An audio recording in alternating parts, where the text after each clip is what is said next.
Hello student, मैं योगेश कुमार साहू आप सभी का एकेडमी ऑफ हायर मैथमेटिक्स की इस क्लास में स्वागत करता हूं। स्टूडेंट्स, ऑपरेशन रिसर्च जो सब्जेक्ट हमारा चल रहा है ऑनलाइन और ऑफलाइन, उसमें हम लोगों ने सिंप्लेक्स मेथड को कवर कर लिया है। सिंप्लेक्स मेथड से लगभग हमने 5-6 क्वेश्चन बना लिया है और आपको जो पीडीएफ वगैरह मिलेगा, आपके बुक में क्वेश्चन मिलेंगे, उन सभी क्वेश्चंस को आप ट्राई कर सकते हो, बना सकते हो। तरीका वही होगा। अभी नया मेथड के बारे में चर्चा करेंगे जिसका नाम है टू फेस मेथड, एक है बिगेम मेथड। दोनों में से कोई एक से क्वेश्चन बनते हैं। अगर किससे नहीं बन रहा है, सिंप्लेक्स से नहीं बन रहा है तो ठीक है। अच्छा, बात आपको ध्यान रखना है कि सिंप्लेक्स से कब ट्राई करना होता है, मेथड का नाम अगर जिक्र ना करे तो टू फेस का कब उपयोग करना है या फिर बिगेम का कब उपयोग करना है। अब बिगेम तो पढ़े नहीं हो तो नाम बोलना हमारे लिए उचित इसलिए है क्योंकि कोई भी क्वेश्चन ये तीनों मेथड में से किसी एक से बना सकते हो।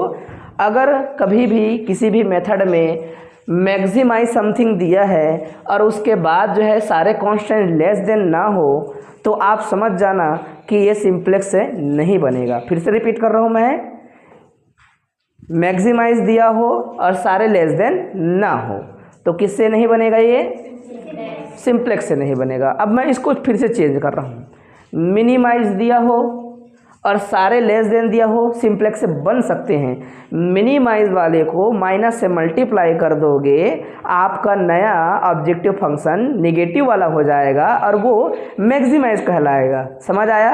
अच्छा, अंत का उत्तर को क्या करना होता है? जब अंत का उत्तर करते हैं, मान लो ऐसा प्रश्न आपने ट्राई किया, आपके बुक में कहीं मिला सारे कांस्टेंट लेस देन और यहाँ पर मैक्सिमाइज नहीं है, मिनिमाइज है, तो बस माइनस का मल्टीप्लाई करना है। क्वेश्चन बनाने के बाद अंत में उत्तर देते वक्त, उत्तर जब दे लोगे बेटा तो आप क्या करेंगे, एक बार मैक्सिमाइज में जो रखे हो तो उत्तर लिखोगे, उसको फिर से अंत में कन्वर्ट करना है माइनस का मल्टीप्लाई करके उत्तरों को। समझ आया कि नहीं? लिखोगे ऐसा? आ गया बात क्लियर? क्योंकि आपने जो ऑब्जेक्टिव फंक्शन पूछा था, जो क्वेश्चन पूछा था, आपने उसमें माइनस का मल्टीप्लाई कर दिया था तो आपके उत्तर में भी अंत में मल्टीप्लाई करना होगा। तो क्या बात समझ आ रहा है? देखो, जो भी आप प्रश्न बनाते हैं तो उसके लिए कुछ ना कुछ, ये तो आप बुक वगैरह फॉलो करते हैं या फिर कोई नोट्स फॉलो करते हैं तो वहाँ तो भी उत्तर लिखा होगा ना। पहला शर्त ये होता है कि हमको बनाना आएगा कि नहीं, क्वेश्चन हम बनाना सीख चुके हैं। तो ये प्रश्न का जिक्र करना चालू कर दिया मैंने और मैंने कहा जितने बार भी आपको ये लफड़ा दिखेगा, मैक्सिमाइज है लेकिन सारे लेस देन नहीं है, तो आपके प्रश्न किससे बनने वाले हैं? आपका प्रश्न जिस मेथड से पूछेगा उस मेथड से बनाएंगे, लेकिन सिंप्लेक्स से नहीं बनेगा। ठीक है स्टूडेंट्स, प्रश्न में जब भी आपका मैक्सिमाइज होने के बाद अगर सारे लेस देन नहीं है तो मेंशन करेगा टू फेस से बनाओ या फिर सिंप्लेक्स से बनाओ, बिगेम से बनाओ बोलेगा, तो जिस मेथड से बोलेगा उस मेथड से बनाएंगे। अब प्रश्न ये आता है, सर बिगेम नाम कुछ बोल रहे हो, ये कुछ अलग है क्या? नहीं है, ऐसा ही कुछ है, लेकिन हल करने के नए तरीके हैं, दोनों सेम हैं। ये थोड़ा अलग काम करेगा और वो वाला थोड़ा अलग काम करेगा, लेकिन इन्हीं प्रकार के क्वेश्चन के लिए ही ये दो मेथड का प्रयोग किया जाता है। समझ आया बच्चों? हम टू फेस पढ़ाने के बाद जब बिगेम पढ़ाएंगे तो बिगेम पर फोकस करेंगे। अच्छा, जब इस एलपीपी को मैं चेंज करूंगा स्टैंडर्ड फॉर्म में, कुछ नया चीज़ देखने को मिलेगा। अब यहाँ बोलूँगा तो समझ आएगा आप लोग को। क्या बोला मैंने? देखो, जब जब आपके पास एलपीपी होता है, इस एलपीपी को क्या कन्वर्ट करते हैं? स्टैंडर्ड फॉर्म में कन्वर्ट करते हैं ना। मैंने लिख दिया, कोई दिक्कत नहीं है, सब्जेक्ट कांस्टेंट मैंने लिख दिया। ये लेस देन और इक्वल टू क्या लिखा है मैंने? यस, यहाँ पर हमने एक सिलेक्ट वेरिएबल जोड़ा। समझ आया? यहाँ पर क्या करना पड़ेगा, जब जब ऐसा होगा तो सरप्लस लाना पड़ेगा। अब नया चीज़ यहाँ पर कुछ दिख रहा है, ये गुरजी जबरदस्ती का A1 कैसे डाला, इसके पीछे रीजन दिखेंगे आप लोग को बच्चों। क्या रीजन दिखेगा समझना। मान लो A1 मेरे पास नहीं होता, अगर मैं इनिशियल बेसिक फिजिबल सॉल्यूशन निकालता तो मेरा S1 का आंसर 2 आता, गारंटी है। इनिशियल बेसिक फिजिबल सॉल्यूशन कैसे निकालते हैं? बोलेंगे सर बेसिक वेरिएबल x1 और x2 का वैल्यू 0 पुट करना होता है, तो S1 का वैल्यू कितना आता?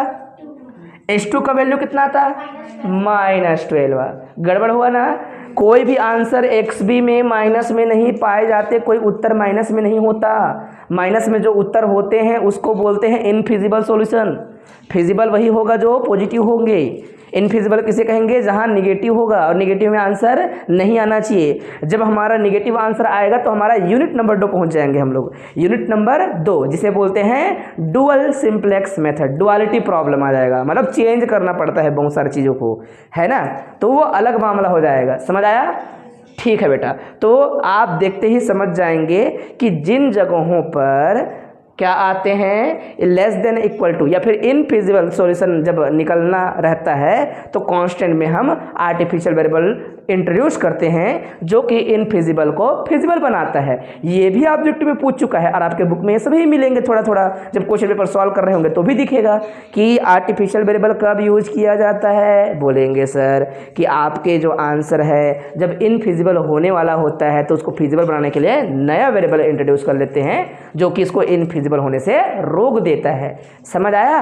ठीक है, यही इसका मीनिंग है। और आपके बुक में भी तो सभी चीज़ें दिए रहते हैं, थोड़ा थ्योरी थोड़ा पढ़ेंगे सब चीज़ समझ आता है। पहले बुक बोलता नहीं है, लेकिन जब आपका समझ बढ़ जाता है तो बुक की भाषा समझ आती है, आप लिख पाते हो, आप उसके सारे मतलब को और गहनता से जांच करके दिमाग में सेट कर पाते हो। सही बात है कि नहीं? तो इसमें किसी को दिक्कत है? क्यों आया आर्टिफिशियल वेरिएबल? समझ आया? मान लो यहाँ पर भी ग्रेटर देन इक्वल टू होता तो एक और आता, जितने कांस्टेंट में लफड़ा होगा उतना कांस्टेंट में आर्टिफिशियल वेरिएबल आएंगे और साथ में स्लैक नहीं सरप्लस आएंगे। सरप्लस हमेशा नेगेटिव रहता है। समझ आया जी? ओके, तो यहाँ पर फटाफट लिख दिया if x1 x2 equal to 0 then our initial basic feasible solution is, जो भी लिखना है जैसा शब्द अच्छा लगे आपको वो सभी डाल दो। डाल दिया? कोई दिक्कत किसी को? टू फेस क्यों कहते हैं ये बात भी समझ आएगा। पहला फेस में कुछ काम करेंगे, दूसरा फेस में फिर कुछ काम करेंगे, 2 फेस में हमारा काम को बांटने वाले हम लोग। ठीक है, इनकी थ्योरी हमने पहले क्यों नहीं पढ़ा? थ्योरी पढ़ना सबसे ज़्यादा बोर कर सकता है आपको, तो पहले क्वेश्चन बनाना सीखे समझें, थ्योरी फिर याद होती हैं स्टेप। अच्छा, हम तो जो मैथ्स में स्टेप बना रहे थे ना उधर, वही अब थ्योरी में पढ़ रहे हैं, ऐसा दिमाग में आ जाता है तो फिर उसको एक्सेप्ट करके पेपर में परफॉर्म करना सरल होता है। समझ आया? इसलिए हम इसके वर्किंग प्रोसेस जो भी है, मेथड का जो स्टेप है, एल्गोरिथम का स्टेप है, उसको नहीं पढ़ा रहे हैं, लेकिन नोट्स में सभी चीज़ें हमने मेंशन किया हुआ है। समझ आया ना? चलो, पहला फेस में क्या करते हैं पूछेंगे तो इतना सबको समझ आना चाहिए, फटाफट फटाफट लिखेंगे। पहला फेस क्या? पहला फेस में बच्चों जो ऑब्जेक्टिव फंक्शन होते हैं उसमें सभी कोस्ट को 0 मान के चलना है। क्या मान के चलना है? 0। केवल आर्टिफिशियल वेरिएबल वाले चीज़ को बस उसके कोफिशिएंट को क्या मानना है? -1 मानना है, बाकी सबको 0 मानना है। देख रहे होंगे आप लोग 0x1 0x2 0s1 0s2, एक आर्टिफिशियल वेरिएबल है तो -a1, दूसरा भी होता तो -a2, तीसरा होता तो -a3। क्या सिंपल है बात? बस इतना ही रखना है। अब इसमें क्या भरना है बोलेंगे? जो पहले तुम सिंपलेक्स से भर रहे तो वही भरोगे, लेकिन ऑब्जेक्टिव फंक्शन नहीं भरोगे आप लोग। ऑब्जेक्टिव फंक्शन कुछ अलग लिखा जा रहा है थोड़ा, ठीक है? तो 0 0 0 और -1। अच्छा, उत्तर में क्या लिखते हैं? यहाँ पर क्या लिखते हैं? जो आपके पास ये बेसिक वेरिएबल में आंसर लिखना होता है वो शुरुआत के इनिशियल सॉल्यूशन को लिखते हैं। S1 और क्या आएगा? A1 आएगा। अब बच्चा पूछ सकता है S2 क्यों नहीं आया? एक कांस्टेंट से एक ही प्रकार के नॉन बेसिक वेरिएबल के लिए ये XB को फिल करना होता है, तो आप S2 को भी क्या करने वाले हो?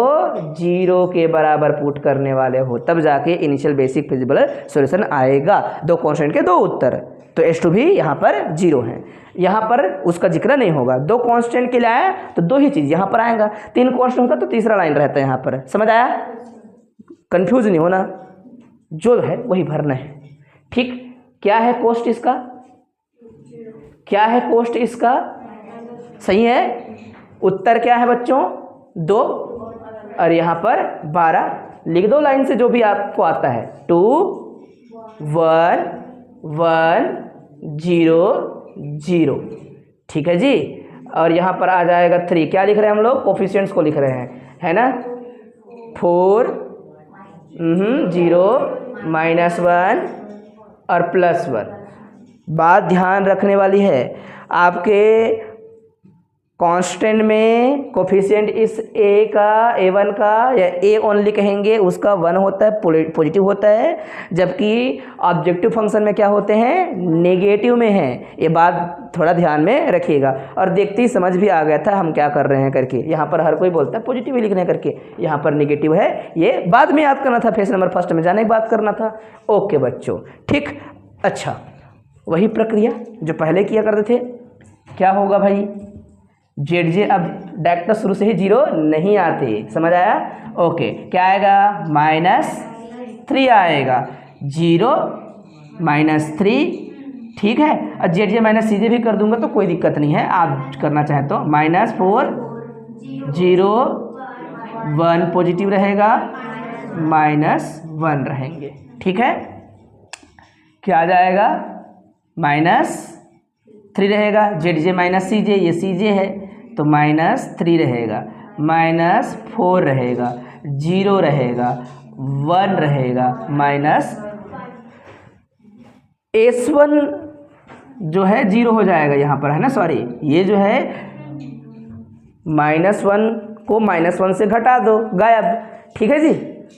ओके बेटा, तो देखो जो चीज़ें यहाँ पर रहती हैं, S1 है तो S1 के नीचे क्या है, 0, A1 है तो A1 के नीचे हमेशा क्या आएगा, जो नेट कैलकुलेशन होते हैं उसके नीचे हमेशा 0 आएंगे, यदि यहाँ पर बेसिक वेरिएबल में वो प्रोसेस कर रहा है, वो अगर वहाँ ठहरा हुआ है तो। समझ आया। ओके, तो आप जो है इस काम को आगे बढ़ाएंगे। फटाफट यहाँ पर क्या करेंगे, थ्योरी लिखेंगे, जो मैं हमेशा लिखवाता हूँ। जो आपको याद हो गया, आपके माइंड में आ गया, वही थ्योरी लिखिएगा। अलग से आप बनाने का प्रयास करेंगे तो भी चलेगा। कौन सा थ्योरी बोलेंगे, वी कैन सी दैट, या फिर सिंस, या देयरफॉर। क्या देख पा रहे हो आप लोग, all Z J minus C J is not positive, है ना, या फिर del J are not positive, तो so that our solution is not optimum, है ना। We have to reduce this problem, ये जहाँ पर हो रहा है उस प्रॉब्लम को रिड्यूस करना पड़ेगा हम लोग को। तो बच्चों, इनकमिंग वेरिएबल कहाँ से आता है, एटमोस्ट नेगेटिव, आपका ये जो नीचे में दिख रहा होता है उसी करस्पॉन्डिंग ये कॉलम है। और कॉलम में क्या देखने को मिला आपको, है ना, आउट गोइंग वेरिएबल क्या होते हैं, ढूंढना पड़ेगा। तो आप क्या करेंगे, यहाँ पर पुराना मिनिमम रेशियो निकालना है। 2 फार्मूला पता है आप लोग को, XB/XJ, है ना, और XJ वही इस्तेमाल किया जाए जो कि पॉजिटिव हो, ठीक है जी। ओके, यहाँ पर कितना आएगा, 4 किया 12, 12 में 3 डिवाइड करेंगे, कौन आ जाएगा, ये हो जाएगा आपका क्या, की एलिमेंट। तो की एलिमेंट है 2, और जो लीव करने वाला वेरिएबल है वो कौन है, S1 है। अच्छा, अब यहाँ पर हम उत्तर में फेज 2 कब पहुँचते हैं, ऐसा प्रश्न आएगा। जब फेज 1 सही तरीके से क्लियर हो तब फेज 2 पहुँचेंगे। अब फेज 1 सही तरीके से क्लियर हो कहने का क्या मतलब है, सभी पॉजिटिव हो और आर्टिफिशियल वेरिएबल आपके इस वाले हिस्से पे मौजूद ना हो, हट ही जाना चाहिए। अगेन मैं रिपीट कर रहा हूँ बात को, क्या होना चाहिए, हट जाना चाहिए, नहीं रहना चाहिए वो, और सभी पॉजिटिव आ जाए तो फेज 1 क्लियर। अब फेज 1 ही क्लियर ना हो, सभी पॉजिटिव आ भी गए और A1 हट ही नहीं रहा है, आर्टिफिशियल वेरिएबल हट ही रहा है। A1 मैं लिखा हूँ, जरूरी नहीं है A1 बोलना, आपका जो ठीक लगे आप बोल सकते हो। जब आर्टिफिशियल वेरिएबल ना हटे और सभी पॉजिटिव हो गए हों नीचे में आंसर में, तो आप बोलेंगे कि LPP does not possess any solution, वो कोई सॉल्यूशन प्रोसेस नहीं करेगा और उसका सॉल्यूशन नहीं आएंगे, इसका सॉल्यूशन नहीं है बोलेंगे। समझ आया, ठीक। या फिर थ्योरी बुक के अनुसार से आप लिख सकते हो। समझ आ रहा है, बात क्लियर है। तो चलो पहले इसको फिल करना चालू करते हैं। क्या लिखूं बच्चों, यहाँ पर x2 कोफिशिएंट क्या 0, यहाँ पर क्या 1, क्यों 1, क्योंकि आपका हमने गलत एक काम किया है यहाँ पर, है ना जी, यहाँ पर होगा 1, ठीक है। की एलिमेंट कौन 1, और फट से दिख जाता है अगर आप गलती भी करते हो तो शुरू में, और तुरंत बता दिया करो, ऐसा है, ठीक है। 1 हमारा क्या होगा, की एलिमेंट होगा बच्चों, ठीक है। अभी गलती हो जाता ना, तो ये है हमारा 2, यहाँ पर 2 रहेगा और 1, और ये 1 हमारे यूट्यूब वाले बच्चे जो है देखेंगे घर में बैठ के देखने से लगता है खुद को बहुत होशियार है टाइप का, है ना, लेकिन कई बार क्लास में रहते हैं तो टीचर के साथ इन्वॉल्व हो जाते हैं तो गलतियाँ जारी रहती है। ठीक है, ओके, जज करना आसान रहता है। तो बच्चों आपने देखा कि 1 ही है वहाँ पर, तो फटाक से आप क्या कर सकते हो, रफ में लिखना है तो रफ में, मैं रफ में लिखवाना पसंद करता हूँ, उससे काम फास्ट होते हैं। आप जो भी कर रहे होते हैं तो आपके पेज में ना फटफट लिखना है आपको। क्या होगा, 12 3 4 0 -1 और 1, इसी को क्या करना है, उसी 4 को बनाना है क्या, 0। तो मैं फास्ट करता हूँ, मेरे को आदत है एग्ज़ाम में ऐसा करने का और आप लोग को आदत बन जाएगा। ठीक है बच्चों हमने कुछ गलत लिखा है, 12 3 4 0 -1 1 और 2 फिर 2 फिर 1 फिर 1 0 0, देख लो। ठीक है, 2 बार 2 है, 2 बार 2 कहाँ से 2 आएगा, ये वाला 2 और ये 2। ठीक है, दिखा जी, कितना मल्टीप्लाई करना पड़ेगा आपको, 4 है, 4 को ही क्या करना है, 1 के करस्पॉन्डिंग 0 बनाने का प्रयास करना है। तो 4 का मल्टीप्लाई करो, माइनस करो, तो बच्चों 4 दूनी 8, 12 से कितना चला जाएगा, 8 चला जाएगा, कितना बच जाएगा, 4 बच जाएगा। यहाँ पर कितना रहेगा, माइनस में 5 रहेगा। ठीक है, ये हो जाएगा 4 दूनी 8 और आप 3 कम कर देंगे, निगेटिव से बचेगा, यहाँ पर 0 हो जाएगा, यहाँ पर -4 हो जाएगा और यहाँ पर -1 हो जाएगा और यहाँ पर +1 हो जाएगा। दिखा ना आप लोग को, रफ में करना है भैया, क्यों हुआ कैसे हुआ, अगर कई बार नहीं समझ आता तो फटाफट रफ में करना है आप लोग को। क्या रहेगा यहाँ पर, कौन हटेगा, ये नहीं हटेगा, अभी नहीं पता, तो इसका -1 रहेगा। यहाँ पर क्या लिखूँ, 4 लिख देते हैं। यहाँ पर क्या लिखना है, -5, ये आंसर जो भी आया है ये 0। और बच्चों को समझ नहीं आता तो ऐसा लकीर खींच देना है, ये जो है आपके XB वाली चीज़ें हैं, इधर भरने वाली चीज़ें हैं। 0 के बाद -4 -1 और ये 1। ठीक है जी, अब क्या निकालना है आप लोग को, ZJ, फिर ZJ माइनस क्या करना है, CJ। तो मैं लिख दूँ ZJ पहले निकाल लेते हैं, फिर क्या करेंगे, ZJ माइनस CJ। तो ZJ में आएगी तो 0 +5 0 +4 1 -1, ZJ माइनस CJ में 5 0 4 1, we can see that ZJ minus CJ सभी पॉजिटिव हैं, सभी पॉजिटिव है, लेकिन हमारे यहाँ पर आर्टिफिशियल वेरिएबल अपना जगह छोड़ा है क्या, नहीं। तो क्या कहेंगे डायलॉग बाजी में कि यहाँ पर सॉल्यूशन एग्जिस्ट नहीं करेगा बोलेंगे, या फिर LPP does not possess any solution. समझ आया, ऐसा अभी तो थ्योरी लिखेंगे ना, ऐसा नहीं कि जैसे कि ऑनलाइन वाले हमारे बच्चे देख रहे होंगे क्या थ्योरी लिखना है करके, तो जो हमारे PDF में लिखा है वही थ्योरी लिखना है। बात कह देनी है आपको कि भाई सॉल्यूशन नहीं है यहाँ पर। तो आपके जो भी बुक हैं जिसे आप फॉलो करते हैं या PDF या जो भी मिलते हैं उसमें से थ्योरी चिपका दीजिएगा, जरूरी नहीं है कि आप और कुछ कहें। समझ आया, क्वेश्चन बदल दें अब। ठीक है बच्चों, नेक्स्ट हम क्वेश्चन उठाए हैं बच्चों, हमने थ्योरी में कोई चेंज नहीं किया है और हल्का फुल्का चेंज कर सकते हो आप लोग। तो आपके पास ये क्वेश्चन गिवन है, मिनिमम जेड क्या है, मिनिमाइज जेड बोल सकते हो, minimize Z x1 + x2 subject to constant 2x1 plus में x2 is greater than equal to 4 and x1 plus में 7 x2 is greater than equal to greater than equal to 7। और आपके पास सारे वेरिएबल ये x1 x2 is greater than equal to 0 होते ही हैं, होना ही चाहिए। ठीक है, ये आपका कंडीशन हमेशा लागू होते हैं, होना चाहिए ऐसा। ठीक है, ओके बच्चों, आप ध्यान से देख पा रहे हो, आपको बिल्कुल भी किसकी आवश्यकता नहीं है, स्लैक की जरूरत नहीं है। स्लैक कब होते हैं, जब लेस देन होता है। तो हमने क्या कर दिया, सरप्लस वेरिएबल बोला, 2 सरप्लस वेरिएबल इंट्रोड्यूस किया, S1 और S2, 2 कांस्टेंट है तो 2 सरप्लस वेरिएबल, और उन्हीं के करस्पॉन्डिंग हमने क्या कर दिया, ये अपने S1 S2 सरप्लस वेरिएबल बोल दिया है ना। तो ये बार बार लिखने की जरूरत नहीं है, क्योंकि हम पुराने जो लिखे थे उसी चीज़ का इस्तेमाल कर रहे हैं। हमारे पास जो थ्योरी था उस थ्योरी को ही हमने लिख दिया हुआ है, बिना मिटाए चेंज कर दी हैं। तो हल्का फुल्का थ्योरी अपने अनुसार से चेंज कर लेना। तो स्टैंडर्ड फॉर्म में क्या आएगा, आपका स्टैंडर्ड फॉर्म में आएगा इस प्रकार से, आप हमेशा मिनिमाइज को मैक्सिमाइज करके ही लिखें, ऐसा लिखते हैं हम लोग इसको, ठीक है। या मैक्सिमाइज इज इक्वल्स टू, हाँ ऐसे ही रहता है, इसको अपन जेड स्टार वगैरह बोल देते हैं, नया चीज़ें हैं ये, ठीक है। और इसमें क्या जाएगा -x1 -x2, ठीक है, मतलब माइनस का मल्टीप्लाई किया गया है, मिनिमम वाला में माइनस का मल्टीप्लाई करके ये बनाया है करके। तो देख लीजिएगा कोई इसमें अंतर, तो मात्र आप नामकरण करके बता रहे हो कि हाँ भाई हमने चेंज किया हुआ है कुछ ऐसे करके, ठीक है, रोना गाना नहीं, कोई प्रॉब्लम नहीं है। और सब्जेक्ट टू कांस्टेंट फटाफट लिखना है आप लोग को, 2x1 प्लस में x2 माइनस s1 और प्लस में क्या हो जाएगा, पहला artificial variable a1 equal to क्या 4 है, फिर है आपके पास x1 प्लस में 7x2 माइनस में s2 प्लस में a2 इक्वल टू 7 हो जाएगा।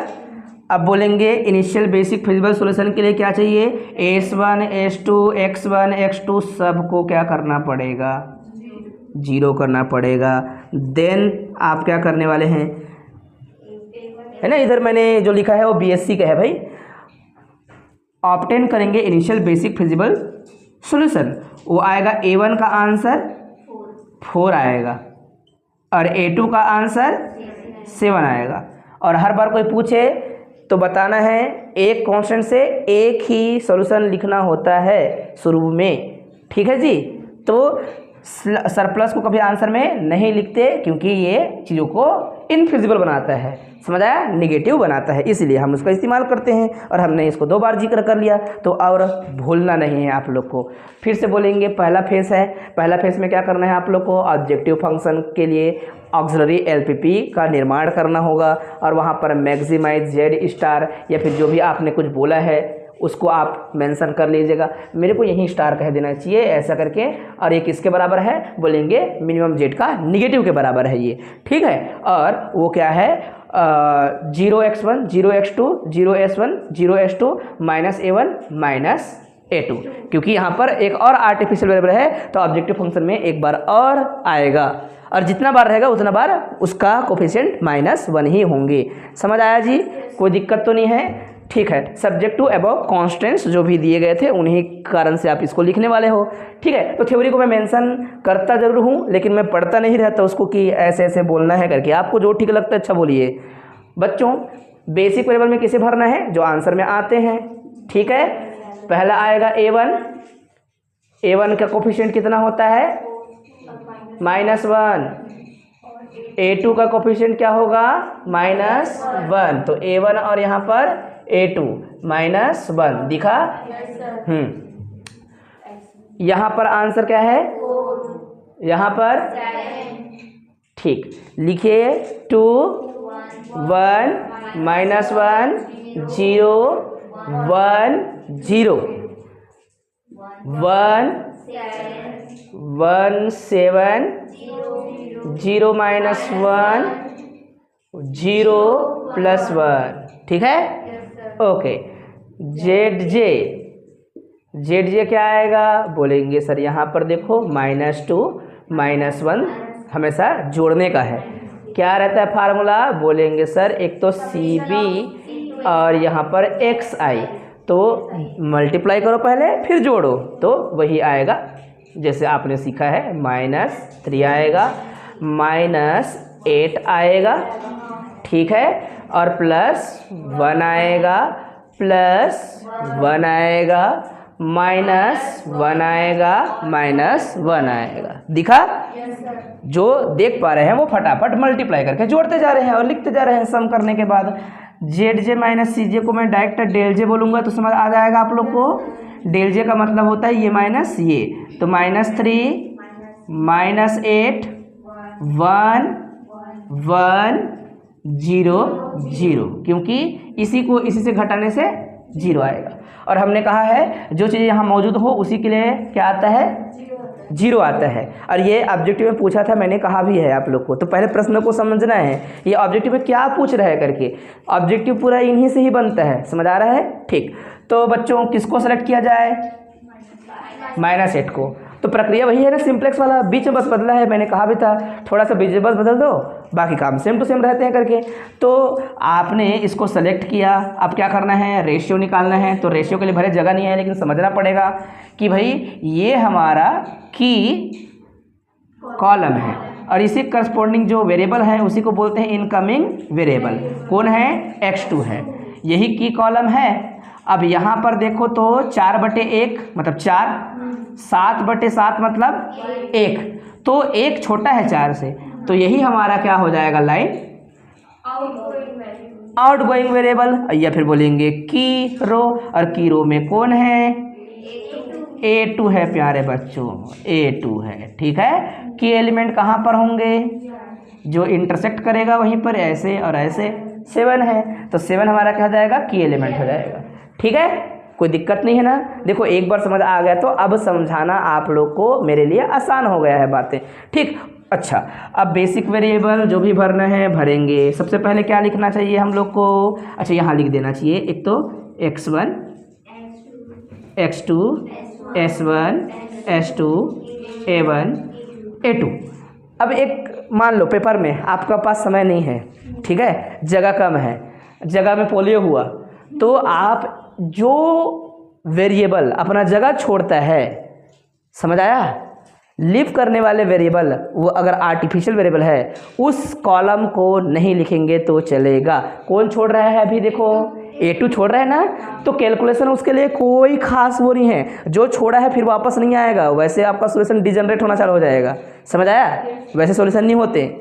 ओके, तो आप उसको छोड़ सकते हो, लिखना है तो लिख सकते हो, आपका आंसर में कोई इफेक्ट नहीं डालेगा, गारंटी है। कोई भी क्वेश्चन बना लो आप खुद बार बार, मैं तो 2 क्वेश्चन बनाऊंगा, लेकिन आप तो पढ़ने वाले हो, आपको तो पेपर देना है, तो मेरे 2 क्वेश्चन के आधार पे आपको तो 5-6 बनाना होता है। सभी में आप पाएंगे कि यहाँ पर जो भी है उसको छोड़ोगे तो भी आंसर में कभी कोई इफेक्ट नहीं डालता। ठीक है, चाहो तो डाल दो। ठीक है जी, ओके, कर दो बच्चों। सबसे पहले किस लाइन को भरना होता है? जहां पर की एलिमेंट होता है उस लाइन को भरना होता है। उसमें कौन इंटर कर रहा है बोलेंगे तो x2 इंटर कर रहा है, भाग रहा है किसके जगह से? A2, उसी लाइन को लिखे हैं। A2 छोड़ेगा, x2 आएगा, x2 का कोफिशिएंट 0, और यहाँ पर उसके लिए आंसर क्या लिखना पड़ेगा? पहली बात तो सर यहाँ से आंसर लिखो मत, पहले की एलिमेंट को 1 बनाने का प्रयास करो। तो 1 बनाने के प्रयास में 7 तो क्या हो जाएगा? 7 से भाग देना पड़ेगा, तब जो है बेचारा 1 बनेगा। तो इधर भी तो 7 है, तो क्या हो जाएगा? वो 1 ही हो जाएगा। ठीक है, यहाँ पर 1/7, यहाँ पर 1, यहाँ पर 0, -1/7, यहाँ पर 0 और यहाँ पर 1/7। ठीक है, ओके बच्चों। तो उधर स्टैंडर्ड फॉर्म को बस मैं थोड़ा सा मिटा रहा हूँ, समझना। जिनको फोटो खींचना रहता है फोटो खींच लीजिएगा। स्टैंडर्ड फॉर्म में कोई दिक्कत वाली बात नहीं है, वहाँ तो कुछ करना नहीं है हम लोग को, है ना। वो तो प्रश्न देख के आप स्टैंडर्ड फॉर्म बना ही लेते हो, तो घबराने का नहीं। मैं जो है चेंज करके फटाफट आंसर लिखने वाला हूँ। ठीक है जी, ओके। ठीक, देखो रफ में करना है काम को, तो क्योंकि हमें अभी कौन सा लाइन को भरनी है? ये वाला लाइन को भरना है। मैं इधर पूरा सबको मिटा रहा हूँ, ख़त्म कर रहा हूँ, क्योंकि जगह का ज़रूरत है हमें। ठीक, ओके बच्चों, तो ध्यान से देखिएगा, समझिएगा। 6 नहीं है, 0 है। किस लाइन को लिखना है हम लोग को? ओ वाले लाइन को। तो यहाँ तो 1 है, यहाँ पर भी 1 है, तो क्यों हम रफ में लिखे? फटाफट आप क्या कर दो? माइनस कर दो। यहाँ पर लेकिन 2 3 रहता है तो फिर मल्टीप्लाई करके घटाना पड़ता है, तो कई बार मिस्टेक ना हो, इससे बचने के लिए रफ में करते हैं फटाफट, है ना। तो 1 है, इसको ऊपर रखा जाएगा, माइनस के साथ किया जाएगा। तो क्यों ना डायरेक्टली हम ये माइनस ये करते रहें? तो क्या आ जाएगा? समझ गए होंगे, जो बच्चे प्रैक्टिस में हैं उनको फट से समझ आता है मेरे शब्दावली। ठीक है, यहाँ पर आ जाएगा 4 - 1, मतलब क्यों कर रहे हैं ऐसा? बोलेंगे यहाँ पर 1 है, यहाँ पर भी 1 है, तो घटाने से 0 आएगा, तो डायरेक्टली घटा ही दो। और ये माइनस ये नहीं करना है, ये माइनस ये करना है। 2 माइनस क्या करना है आपको? 1/7 हो जाएगा। तो आपको मिलेगा 7 दूनी 14, 14 में 1 कर देंगे 13/7 हो गया। ठीक है जी, यहाँ पर 0 हो जाएगा, माइनस और यहाँ पर 0, तो -1 ही रहेगा। ठीक है, 0 और ये माइनस प्लस में हो जाएगा 1/7, 1 माइनस 0 मतलब 1, 0 माइनस ये मतलब -1/7, ठीक है। अच्छा, अब क्या करना है आपको, ZJ निकालने हैं, मल्टीप्लाई करो, आर्टिफिशियल वाला भी आर्टिफिशियल वेरिएबल वाला ही मल्टीप्लाई होता है, ये वाला तो उसका कोफिशिएंट 0 होता है, तो कोई मतलब नहीं। तो यहाँ मल्टीप्लाई करूँगा तो क्या आ जाएगा, -13/7, है ना, ठीक है। यहाँ पर आएंगे तो क्यों, क्योंकि ये 0 करेगा, ये 0 करेगा, यहाँ आएंगे तो +1, यहाँ आएंगे तो -1/7, ठीक है। यहाँ आएंगे तो -1, ठीक है, और यहाँ आएंगे तो 1/7, 0 0 0 0 -1 ZJ माइनस CJ करेंगे तो ये क्या रहेगा, ये हमारा डेल जे को ही ZJ माइनस CJ कहते हैं, ये आपका ZJ है, तो ये माइनस ये करने से -13/7 ही रहेगा, क्योंकि इसमें इसका कोई प्रभाव नहीं पड़ता, ठीक है। यहाँ पर 0 रहेगा, यहाँ पर 1 रहेगा, यहाँ पर -1/7 रहेगा, और ये आपका -1 0 हो जाएगा, और ये माइनस ये करेंगे तो 1 माइनस, है ना, ये माइनस ये करेंगे तो आपका 1 प्लस में 1/7 या फिर 1/7 प्लस में 1, तो हो जाएगा आपका क्या 8/7, तो ये हो जाएगा 8/7। अब प्यारे बच्चों बताओ कौन सा मिनिमम है, सॉरी मोस्ट निगेटिव वैल्यू है, ये वाला कि ये वाला, दो में से कोई एक चुनाव करना पड़ेगा, ये है, राइट, ठीक है, क्योंकि तो ये बहुत छोटा है जी ये, जबकि ये लगभग 2 की ओर -2 की ओर पहुँचने वाला था लेकिन नहीं पहुँच पाया, तो मोस्ट नेगेटिव वैल्यू ये है, तो ये हमने सेलेक्ट कर लिया, ठीक है। बड़ा बोलने से रियल लाइन में ये बड़ा है, हम वैसे नहीं बोल रहे हैं, मोस्ट नेगेटिव वैल्यू के बारे में बात कर रहे हैं, तो ये हमारा मोस्ट नेगेटिव वैल्यू है, हाँ कि ना। अच्छा, अब बच्चों आपको क्या करना पड़ेगा कि एलिमेंट जो ढूंढना पड़ेगा, तो हमारे पास जो भी है इसमें आप फटाफट काम कर लो। तो एक तो आपको एक्स बी इधर निकालना होता है, एक्स बी अपॉन क्या निकालना होता है, ये आपका एक्स जे निकालना होता है, तो ये एक्स बी अपॉन में एक्स जे मतलब 7/13 हो जाएगा, ठीक है, ओके। कौन मिनिमम है बताइएगा, फिर आप क्या करने वाले हो, इसको लिखने वाले हो, 7 आएगा।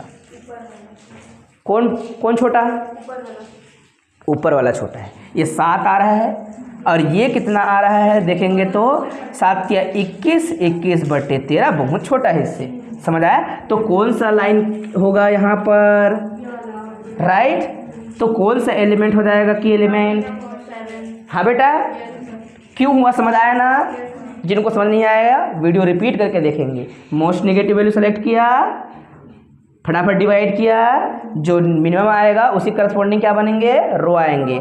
आप इनकमिंग वेरिएबल को बता दो, इनकमिंग वेरिएबल x1, ठीक है।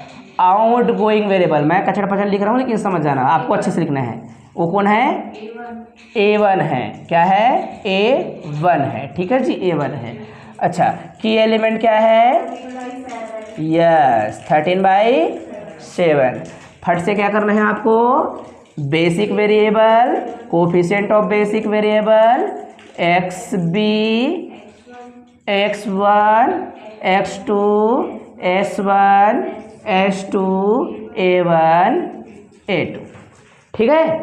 और जब भी कैलकुलेशन में ये थोड़ा सा जब आए अनुपात वाला भिन्नात्मक संख्या फ्रैक्शनल नंबर, तो रोना गाना नहीं, आएगा ही आएगा। बहुत सारे क्वेश्चन में मान के चलें 70% क्वेश्चन में आएगा, बहुत सिंपल होगा तो नहीं आएगा, ठीक है, लेकिन कैलकुलेशन को थोड़ा सा वो महंगा तो पड़ेगा ही करेगा, है ना। चलो आगे बढ़ें, किसको पहले 1 बना के लिखना है, सही है। तो आपके पास क्या रह जाएगा, कौन छोड़ रहा है जगह, बोलेंगे सर A1 छोड़ रहा है, उसी की जगह X1 आ रहा है, 0 रहेगा। यहाँ पर क्या आ जाएगा प्यारे बच्चों, आप अभी लिखे थे वही, ये आपका 3 और 7/13 आएगा, क्योंकि क्या लिखना होता है, इसको 1 बना के लिखना होता है, और 1 बना के लिखने के चक्कर में इसके आप डिवाइड करोगे, तो डिवाइड करोगे तो भाई ये 3 अपॉन से आपका 13/7 थोड़ा लिखेंगे, उसको अच्छा मल्टीप्लाई करेंगे, इन्वर्स कर देंगे, तो आपको क्या मिल जाएगा 21 अपॉन यहाँ पर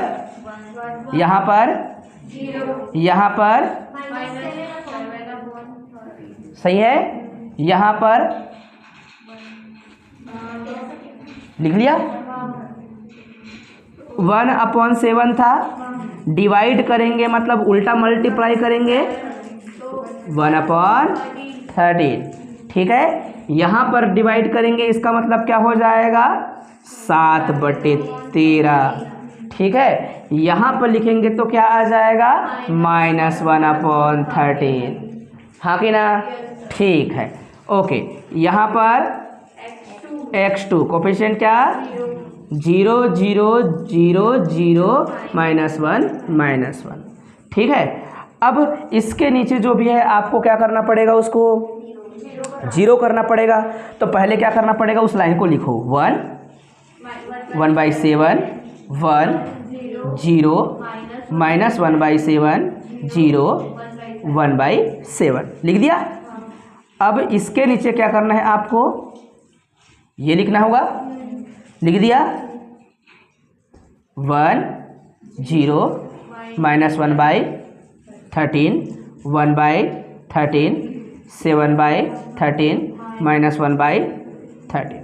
ये दोनों को नहीं करोगे तो भी चलेगा, मैंने पहले बताया था आर्टिफिशियल वेरिएबल वाले को। अगर आपको टेंशन आता है फालतू का, अब बहुत सारा कैलकुलेशन करना पड़ता है, सर उसको मैं छोड़ दूं क्या, बोलेंगे छोड़ दो, कोई दिक्कत नहीं है। इसी को 0 बनाना है तो क्या करना पड़ेगा, 1/7 का मल्टीप्लाई करके घटाना पड़ेगा आप लोग को, ठीक है जी, ओके। तो 1/7 का मल्टीप्लाई करूँगा, इससे घटाऊँगा तो 1 माइनस में 7 या 21 मतलब 3/13 के बारे में बात हो रहा है। तो बच्चों 13 में 3 जाएगा, मतलब 10/13 लिखूँगा इसको, हाँ कि ना, ओके। यहाँ पर 0 लिखूँगा इसको क्योंकि मल्टीप्लाई होगा, इससे घटेगा। यहाँ पर 1 लिखेंगे इसको, हाँ, यहाँ पर इसको क्या लिखने वाले हैं 1/, माइनस माइनस प्लस 7 कैंसल, ठीक है। यहाँ पर आएंगे तो -1/7 पहले से मौजूद है, यहाँ ये बेचारा मल्टीप्लाई हो जाएगा तो माइनस के साथ आएगा 1/7 × 13 होगा, है ना। सॉल्व करना चाहें तो क्या कर सकते हो, आपका 2 तरीका हल करने का, या तो ऐसा -1/7 ऐसे बाहर निकाल दो और अंदर लिख दो 1 प्लस में क्या, यस 1/13, तो भी आएगा आंसर कुछ ना कुछ, ठीक है। तो क्या लिख दूँ बच्चों, ये हो जाएगा आपका 14 हो जाएगा 13, है ना, 14/13 तो लिख दूँ, ठीक। तो ये ऐसे भी लिख सकते हैं, माइनस साइन के साथ लिखेंगे, ठीक है, और आप लिखेंगे 7 × ऐसे रख दो, दर्द मत हो आप लोग को, अगेन देख लो कहीं गड़बड़ ना हो, ठीक है। फिर से मैं बोल रहा हूँ, ये मैं मल्टीप्लाई करूँगा यहाँ पर, अच्छा वो वाला काम हो चुका है, यहाँ पर जाएंगे तो माइनस में ऑलरेडी था, तो 2 तरीके से हल कर सकते हो। ये मैंने 1/7 को दोनों से बाहर निकाल दिया, वो पहले भी किया होता तो भी वही आता, तो आपको जो ठीक लगता है, जैसा भी, कभी कभी हम ज़बरदस्ती का फालतू लंबा कर सकते हैं, है ना। और जहाँ गलत होगा वहाँ पर बताइएगा कि सर गलत हो गया करके, मैंने 1/7 को बाहर निकाला माइनस के साथ तो 1 बचा, और यहाँ पर 1/13 बचा, जिसे मैं लिख सकता हूँ 14/13, और यहाँ पर वो 1/7 मल्टीप्लाई हो जाएगा, ठीक है ना बच्चों, ओके। और कहीं मिस्टेक होगा तो हम उसको सुधार लेंगे, बना लेंगे, हाँ। तो ये 7 से काट दो तो हो जाएगा 2/13, अब फालतू क्यों करना है, 2/13 हो गया जी, ओके बच्चों, ये ज़्यादा अच्छा है। और यहाँ पर आएंगे तो क्या आ जाएगा -1/13, क्यों, माइनस है, 7 कैंसिल हो जाएगा, ठीक है। यहाँ आ जाएंगे तो क्या हो जाएगा, रफ में लिख दीजिएगा, इसको भी दिक्कत नहीं है, 1/7 था, माइनस और माइनस क्या हो जाएगा, प्लस हो जाएगा, और यहाँ पर आपको क्या मिलेगा 1/7 × 13 मतलब 2/13, ठीक है। ये निगेटिव में आएगा, ये पॉजिटिव में आएगा, बस उतना ही तो कहानी है, ठीक। तो आप लिख दीजिएगा यहाँ पर क्या क्या आया, ये 10/13,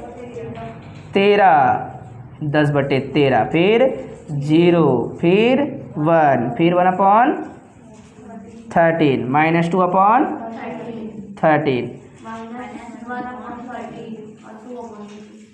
2/13। ठीक है जी, ओके।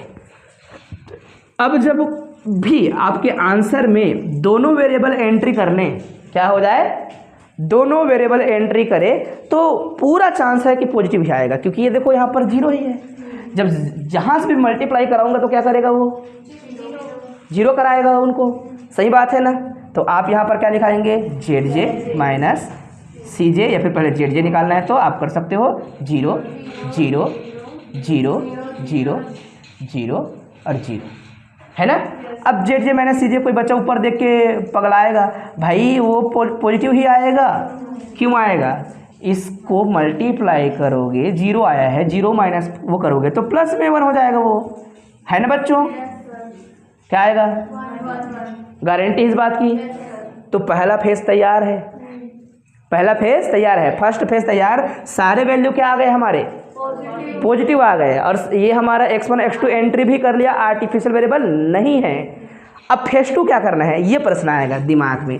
फेज 2 कुछ नहीं करना है आपको, सारे डाटा सेम टू सेम रहेगा बेटा, ऑब्जेक्टिव फंक्शन को बस चेंज कर देना है ऊपर का, और इसी कैलकुलेशन को ZJ माइनस CJ बस निकालना है। ZJ माइनस क्या निकालना है, CJ निकालना है। फिर से रिपीट कर रहा हूँ, फेज 2 में क्या करना है, बस इसको कुछ चेंज कर दो और कुछ चेंज मत करो। ये चेंज होगा तो यहाँ पर भी चेंज होगा कि नहीं, गुणा करोगे तो कुछ आएगा, और उस समय भी क्या आना चाहिए, पॉजिटिव आना चाहिए आंसर में। अगर मान लो किसी वक्त नहीं आया, ऐसा हो गया खुदा ना खास्ता कि हमने यहाँ लिखा, क्या लिखेंगे भाई, जो आपके पास प्रश्न में जो हमने चेंज किया था माइनस का मल्टीप्लाई करके जी, है ना, उन सबको हम क्या करेंगे, लिखेंगे। और इस आर्टिफिशियल वेरिएबल का उसका कोई मतलब नहीं, इस वाले हिस्से को छोड़ ही देना, उस वाले में जब चेंज करेंगे ना।